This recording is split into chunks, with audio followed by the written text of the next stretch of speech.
Kale manya ndowoozi Shadik Smith the king himself okubanga kutuusaako olugamba amawulire ne pokopoko ebigenda maaso mu Uganda. Kati njaga twogereko ku artist reaction about Rema Namakula ne Eddie Kenzo zisaga n'okukyala kwa Rema Namakula oshegedde sokompe kupenya. So kati munsonyi mwakayisemu naye nga tugenda kuba twogerako ku nsonga zino ba artist engeri gye bakoze gye bafudde. Tugenda sooka ne mwana mulenzi amanyiddwa nga Salvador okitegedde abatugeba celebrities abazze ne bareactinga ku nsonga eno. Salvador yavuddeyo n'avuma mwana mulenzi amanyiddwa nga Sheikh Nu Muzata okitegedde ekyamuvumiza kugamba Kenzo kugenda kuwasa nnyina tigenda owase nnyoko. Bwato bwe yakoze eki Salvador yasoose n'avuma Sheikh Muzata ebigambo ebinene nnyo bye sijja kuyisa ku mukutu gwange for security reasons. Ekyo ne kiggwa ne tukireka era Salvador yagee what an this Muzata man is. This is totally unacceptable. Take out my brother Kenzo. You are favored by God. This too shall pass. Bwato yakoze eki we yamugambye what an mukigambo mukitegedde mukyesomera awo ku post eyo ne biggwa. Bwe byawedde artist omulala yavuddeyo n'ayogera ku nsonga zino bamuyita mwana muwala amanyiddwa nga kale soka bigenda ku Kenzo. Kenzo afudde n'agamba I'm strong person naye waliwo ekikusukako banaye simanyi oba I deserve all this naye nsaba mu nsonyiwe. Ebigambo ebisigadde post era mukola ki mugiraba musobola ogisoma awo mu mpola mpola mu bwombeefu oba waggulu ennyo musome post eyo mpaka weekola ki weggwayo. Yagambye nze Rema akimanyi bulungi every time I get a success a big problem I always do cry singa mama abaddewo nampahaga. She knows how much I do miss my mother. I was tortured when I was growing up. I remember deep in the night nga oluusi nfuna sifunye wakuteeka mutwe as a kid kuba nejja nga yamanyi. Remember fe twasulanga mu myala ngaawo ekiddako okaaba n'oyita nnyoko maamawo. I am so sensitive when it comes to my mother because she wanted groom us oluzungu awo Kenzo yakubembogo in a good way so that naffe tuba ku same level as all of you. Naye mukama yayagala bwato. I have been going through a lot in this relationship naye nga siina gwe nnyinza kubuulira. Olaba nziruka mu nnyumba yange gye nakola ki gye nasonda obusonzi kamu kamu that means n'entendewalirwa. Ebigambo yayogedde bingi ebyennaku mu byesomere. Artist gwe bayita Eddie Kenzo naye yayogedde ku nsonga zino. So Rema kati yamusobya mu butuufu omusajja watuukira okudduka mu nnyumba ye n'anobera ewalidia Jasmine walaayi kyali kisuse mazima Katonda mu ggulu namwe mukirabe mu temwagala munenyanya temunenya Kenzo.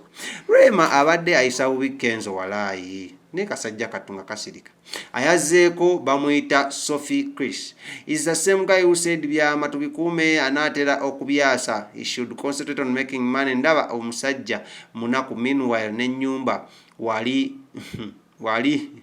nkula waddembe okuddayo tatutama bwato yagambye Kenzo bambi sole.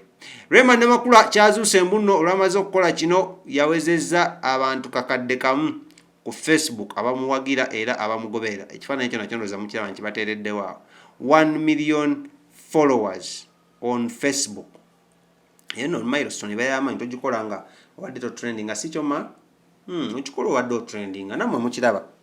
Kale awo katuveewo kweyo ensonga tugendewo artist addako bamuyita Big Eye Star Boss ono nno nga yali muganda wa Kenzo for a long time era nga bakoze bonna bakoze music bayawukana just ensonga z'abakazi ezabawakanya nene babeera nakola big music onakola big talent entertainment ya Kenzo.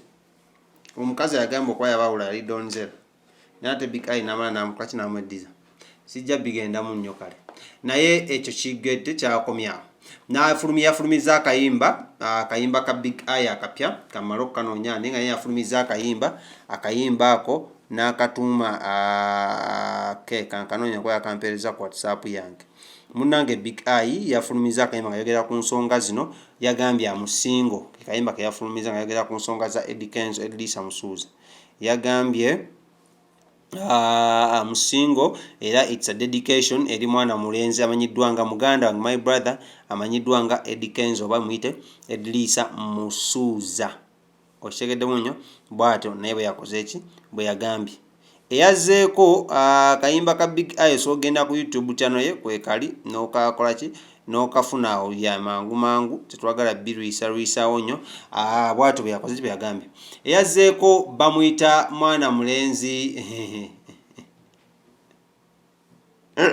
ono Judas Kai sigenda mukola ki sigenda mwogerako naye naye yagambye linda emikolo egiddako ojja kwepamira tumbaavu wava mu nnyumba n'ogenda just because of a misunderstanding lwakuba Rema yali azimba nga takugambye okitegedde so genda nonoba ewaka for 2 them fucking ekigambo kyene years n'ogenda n'opangisa obuzigo gy'obeera ne Melissa Jasmine ne buli bannange posti kanji batereeza wane siina gakubwa nange posti mugyesomereko kubanga bana bayayi b'e Kampala bayinza okunnoonya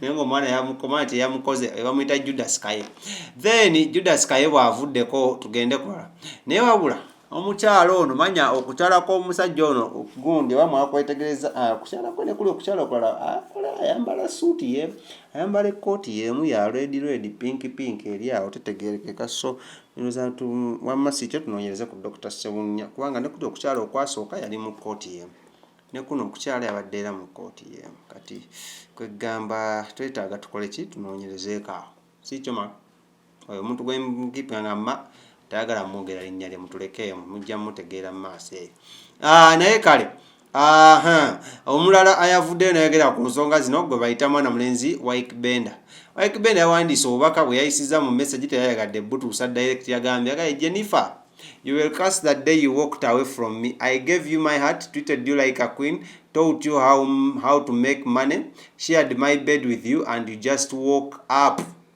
one morning.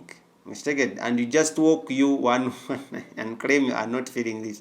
But I'm always working late nights. Katigwe mukazi watu who loves the lavish life. Where did you expect the money to come from? Young silly girl, kankuleke olabe enseno. Goodbye, your loss. Katama mbuza wamma abasoma social media posts ne interpretation. Mulowooza wamma Ykee Benda yabadde agambani. Agamba Rema. Kenzo oba Dr. Sewunya wa mama ozadde agambani yali agamba Rema nanga muvedda ndoza ngamba ka Juliet kano kumanya ka Jennifer kano Ykee Benda kayoget ka Rema kale oyo naye na reactinga bwatu Jennifer full figure yayogedde bingi nye abasajja temumanyi kubanga mazima ddala nolekawo omukazi omulungi nga Rema aina byonna aina kasimairo aina abunya matama aina amaaso chali wange musoza binkusasiddeko naye ensonga bwezito weziri Kalidia Jasmine kawe bambi tebale tetumanyi mbuno Kenzo has been dancing Lydia Jasmine naye so katulinde munnange kubanga omwana ono amanyiddwa nga naabawanuka Lydia Jasmine since mwaka 2013 otyo mubira ebintu bya Facebook nange wembijje so embeera bweto bweri ebya Edlisa Musuuza ne mwana muwala nze yagadde just bawulirako artist reaction abantu abareactinze ku nsonga eno